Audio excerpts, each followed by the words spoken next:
राजकुमारों के 10 वर्ष के हो जाने पर राजा दशरथ ने उन्हें धनुर्विद्या सिखाने का निर्णय लिया।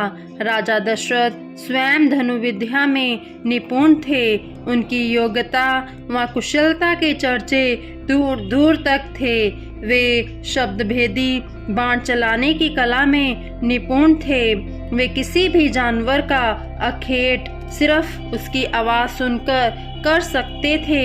इसी शब्दभेदी धनुर्विद्या के चलते बहुत पहले राजा दशरथ के हाथों अनजाने में श्रवण कुमार की हत्या हो गई थी। समय के साथ साथ इस दुखद घटना से उनका ध्यान हट गया। राजा दशरथ ने अपने पुत्रों को भी अपनी ही तरह धनुर्विद्या में निपुण बनाने के लिए एक कुशल शिक्षक नियुक्त किया और स्वयं भी उन्हें धनुर्विद्या का अभ्यास कराने लगे। राजकुमार जल्द ही धनुर्विद्या सीख गए। राजकुमारों को सीखने की क्षमता देखकर राजा दशरथ फूले नहीं समाये। धनुर्विद्या में पारंगत होने के बाद राजकुमारों को परंपरा अनुसार गुरुकुल में जाकर औपचारिक शिक्षा प्राप्त करनी थी। राजा दशरथ ने चारों राजकुमारों को गुरु वशिष्ठ के आश्रम भेजने का निर्णय लिया। इसलिए राजकुमारों ने राजसी वस्त्र त्याग कर साधारण वस्त्र धारण किए। शास्त्र विद्या में निपुण होने के बाद चारों राजकुमार वेद शास्त्रों की शिक्षा प्राप्त करने के लिए माता पिता से विदा लेकर गुरु वशिष्ठ के आश्रम आ गए। गुरुकुल में चारों राजकुमार साधारण परिवार के बालकों के साथ शिक्षा प्राप्त करने लगे। पहले समय में धनी निर्धन सभी व्यक्ति एक साथ शिक्षा ग्रहण करते थे। कहीं कोई भेदभाव नहीं होता था। राजकुमारों को भी अन्य बालकों की तरह ही गुरुकुल के नियमों का पालन करना पड़ता था। गुरु को ईश्वर तुल्य माना जाता था, अतः उनके आदर्श का पालन करना अनिवार्य होता था। गुरु बालकों को धार्मिक ग्रंथों, वेदों, सामाजिक आचरण व नैतिक शिक्षा का पाठ पढ़ाते थे। अयोध्या के ये चारों राजकुमार भी अन्य बालकों के साथ ये सब सीखने पढ़ने लगे। महर्षि वशिष्ठ गुरुकुल में बालकों को शिक्षा देने के साथ ही अपना कुछ समय ध्यान में अवश्य बिताते थे। वे ध्यान में इतने लीन हो जाते थे कि उन्हें बाहरी दुनिया का ध्यान ही नहीं रह जाता था। वे एक विद्वान महर्षि व महान गुरु थे। महर्षि वशिष्ठ एक नेक दिल व दयालु व्यक्ति थे। उनके मन में किसी के लिए कोई वैर भाव या छल कपट नहीं था। यहाँ तक कि जब महर्षि विश्वामित्र ने क्रोधवश श्राप देकर उनके पुत्रों को भस्म कर दिया था, तो भी वे उन पर नाराज नहीं हुए थे और ना ही उनके मन में विश्वामित्र के लिए कोई दुर्भावना आई। उनके विचार विश्वामित्र के लिए पहले की तरह बने रहे। उन्होंने विश्वामित्र को क्षमा कर दिया। एक बार चांदनी रात में महर्षि वशिष्ठ अपनी पत्नी अरुंधति के साथ बैठे हुए थे। अरुंधति ने भाव विह्वल होकर कहा, हाँ, कितनी शुद्ध निर्मल चांदनी है। वशिष्ठ बोले, हाँ है तो, लेकिन महर्षि विश्वामित्र के दिव्य आभा मंडल जितनी पवित्र नहीं। अरुंधति यह सुनकर चौंक गई। वह बोली, स्वामी, सच में आपका हृदय बहुत विशाल है। आप उनकी प्रशंसा कर रहे हैं जिन्होंने आपके पुत्रों को मार डाला।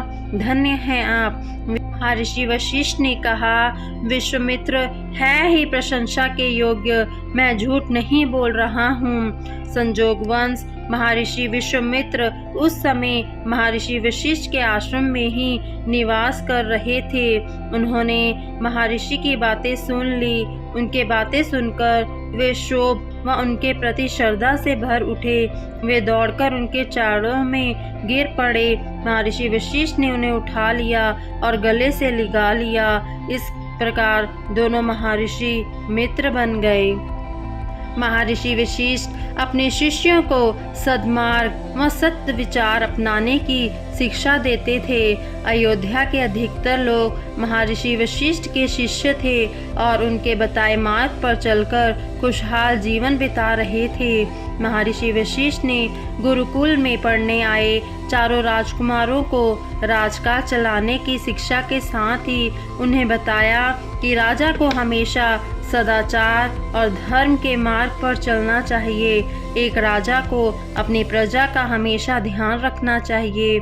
जो राजा अपनी प्रजा पर अन्याय करता है, उसे दुख देता है, उसे स्वर्ग तो क्या नरक में भी स्थान नहीं मिलता। इसके अलावा महर्षि ने राजकुमारों को आध्यात्मिक ज्ञान भी दिया। महर्षि वशिष्ठ की इन्हीं शिक्षाओं के कारण अयोध्यावासी सुखी और समृद्ध थे। राजा दशरथ समय समय पर उन्हें सलाह मशवरा किया करते थे। वे महत्वपूर्ण निर्णय लेने में राजा की सहायता किया करते थे। जो बातें महर्षि वशिष्ठ ने अयोध्या की सुख शांति के लिए राजा दशरथ को बताई थी, वही बातें उन्होंने राजकुमारों को भी सिखाई।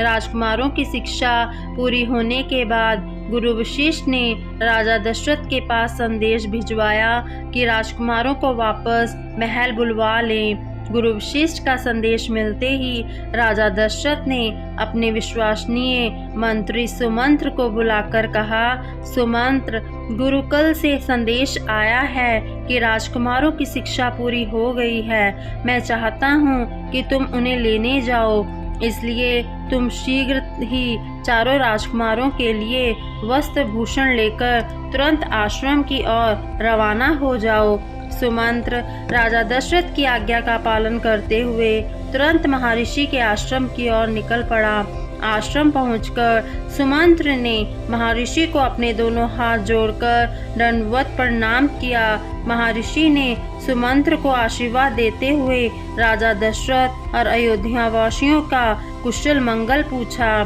कुशल क्षेम जानने के बाद महर्षि ने चारों राजकुमारों को बुलवाया।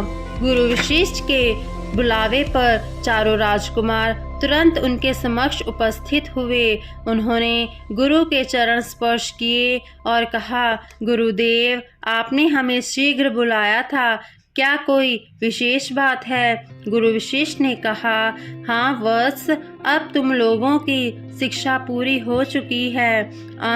तुम लोगों को अयोध्या लौटना होगा। राजा दशरथ ने तुम लोगों को ले जाने के लिए सुमंत्र को भेजा है। तुम चारों वापस जाने की तैयारी कर लो। गुरु की आज्ञा का पालन करते हुए चारों राजकुमारों ने वापस जाने की तैयारी कर ली। राजकुमारों ने साधारण वस्त्र त्याग कर राजसी वस्त्र भूषण पहन लिए। फिर वे गुरु वशिष्ठ से विदा लेने आए। उन्होंने गुरु वशिष्ठ और गुरु माता के चरण स्पर्श किए और कहा, हे गुरुदेव और गुरु माता, हमें आशीर्वाद दीजिए कि हम आपके बताए मार्ग पर चल सकें। गुरु माता ने भावुक होकर कहा, तुम लोगों को विदा करने का मन तो नहीं करता, लेकिन गुरुकुल के नियम अनुसार तुम लोगों को जाना ही पड़ेगा। गुरु और गुरु माता ने उन्हें भारी मन से विदा किया। राजकुमार भी गुरु व गुरु माता से विदा लेते हुए भावुक हो उठे। अपने सहपाठियों व गुरु से विदा लेते हुए राजकुमारों की आंखें नम हो आई थी। विदा लेकर वे रथ पर सवार हो सुमंत्र के साथ अयोध्या की ओर चल पड़े। ज्यों-ज्यों राजकुमारों का रथ अयोध्या के नजदीक पहुंच रहा था, त्यों-त्यों माता पिता से मिलने की खुशी में उनका मन और व्याकुल हो रहा था। आखिर वे एक लंबे समय के बाद अपने माता पिता से मिल रहे थे। शीघ्र ही रथ अयोध्या की सीमा में प्रवेश कर गया। राजकुमारों की आने की खुशी में पूरी अयोध्या नगरी को दुल्हन की तरह सजाया गया था। चारों तरफ रोशनी ही रोशनी थी। राजकुमारों के स्वागत के लिए अयोध्यावासी सड़कों पर आ गए थे। राजकुमारों के आने की खुशी में पूरे नगर को ही नहीं बल्कि महल को भी सजाया गया था। नगर में प्रवेश करते ही चारों राजकुमारों का नृत्य गान से स्वागत किया गया। महल के द्वार पर आकर राजकुमारों का रथ रुका तो वहाँ बहुत से लोग उनके स्वागत के लिए खड़े थे। राजकुमारों ने वहाँ उपस्थित सभी लोगों का अभिवादन किया और रथ से उतरकर महल में प्रवेश कर गए। राजकुमारों ने महल के अंदर प्रवेश किया। वहाँ पर कैकेयी उनका स्वागत के लिए खड़ी थी। चारों राजकुमारों ने उन्हें बारी बारी से प्रणाम किया। सर्वप्रथम राम आगे बढ़े और कैकेयी के चरण स्पर्श किए। कैकेयी ने राम को स्नेहवश गले से लगा लिया। वे बोली, तुम चारों के बिना यह महल एकदम सूना हो गया था। राम, मुझे तो तेरी बहुत याद आई, पर लगता है तू तो अपनी माँ को भूल ही गया। नहीं माँ, ऐसा नहीं है, हम भी आपसे मिलने के लिए व्याकुल हो रहे थे, राम ने कहा। फिर लक्ष्मण, भरत और शत्रुघ्न ने उन्हें प्रणाम कर उनका आशीर्वाद लिया। तब तक कौशल्या और सुमित्रा भी आ गई थी। चारों भाइयों ने माता कौशल्या और माता सुमित्रा के पैर छूकर उनसे आशीर्वाद लिया। पुत्रों से मिलने पर उनके नेत्रों से आंसुधारा बह निकली। तीनों माताओं ने भाव विह्वल होकर अपने पुत्रों का स्वागत किया। माताओं से मिलने के बाद राजकुमार राम अपने तीनों भाइयों सहित पिता दशरथ से मिलने के लिए उनके कक्ष में गए। पिता दशरथ अपने चारों पुत्रों को देखकर खुशी व गर्व से फूले नहीं समाये। चारों पुत्रों ने एक एक कर पिता के चरण स्पर्श किए। पिता ने उन्हें आशीर्वाद देते हुए कहा, मुझे आशा है कि तुम चारों ने गुरुकुल में बहुत कुछ सीखा होगा और तुम उसे अपने जीवन में उतारने में सफल होगे। आगे की कथा जानने के लिए वीडियो को लाइक और चैनल को सब्सक्राइब करें।